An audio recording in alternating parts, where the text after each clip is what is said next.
देखिए, उस जीत का मूल्यांकन अगर किया जाए तो हम मूल्यांकन जनता से करते हैं, जनता के वोट से करते हैं, जनता के सपोर्ट से करते हैं। जब अब तक के मिल्कीपुर के इतिहास में इतना बड़ा रोड शो नहीं हुआ, जनता सड़क पर थी, वो सब मिल्कीपुर के लोग थे, वोटर थे। और अब तक के इतिहास में इतनी बड़ी रैली नहीं हुई, लाखों लोग जिसमें आवे। और उसके बाद वोटिंग के दिन हमारा वोट लूट लिया गया, डकैती पड़ी। क्या आशंका लगती है आपको? शंका क्या है, 11 बजे तक तो लोकतंत्र के अनुसार चल रहा था वोटिंग। हम लोग भी कह रहे थे कि बड़ी ईमानदारी से वोट हो रहा है, लेकिन 11 बजे के बाद जैसे ही ये हुआ, मैसेज हुआ कि समाजवादी पार्टी यहाँ 50,000 से जीतेगी चुनाव, उसके बाद जो तांडव हुआ आप जानते हैं। बाहर के लोगों ने वोट डाला। एक दादा ने कहा तो हमको बड़ी अच्छी बात है, बड़ी व्यवस्था अच्छी रही, हम 6 वोट अकेले डाल दिए।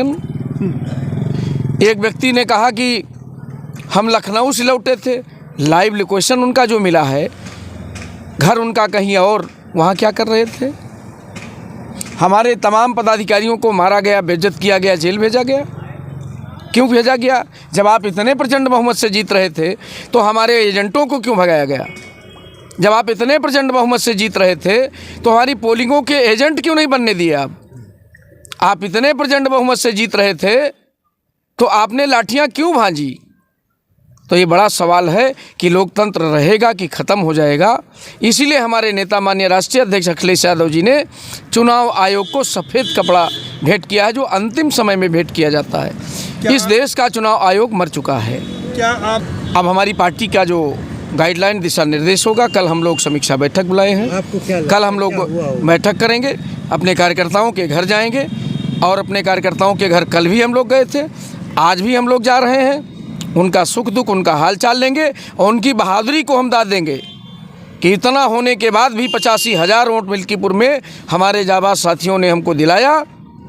लेकिन इसका उत्तर तो भारतीय जनता पार्टी को देश के सामने देना चाहिए कि अगर वो प्रचंड बहुमत से जीत रहे थे तो बूथों पर एजेंट क्यों नहीं बनने दिए, बूथों के एजेंट को मार के पीट के क्यों भगाया गया, प्रिजाइडिंग ऑफिसर ने वोट क्यों डाला।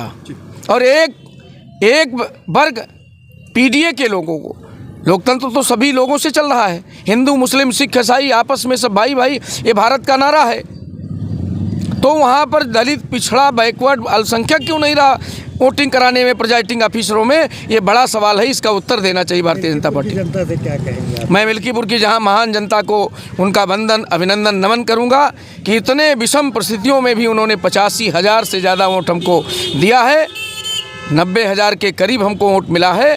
हम उनका अभिनंदन करते हैं और उनके रणकौशल को, उनके बहादुरी को सलाम करता हूं, प्रणाम करता हूं और उनको धन्यवाद देता हूं, बधाई देता हूं। क्या रणनीति है आगे की? आगे की रणनीति, हम समाजवादी पार्टी अपने संगठन के तहत फिर जनता के बीच में जाएगी और ये जो इन्होंने धोखा दिया है, वोटों की डकैती डाली है, इसका हम जनता के बीच में बताएंगे और हम 27 में इनका मुंहतोड़ जवाब देंगे।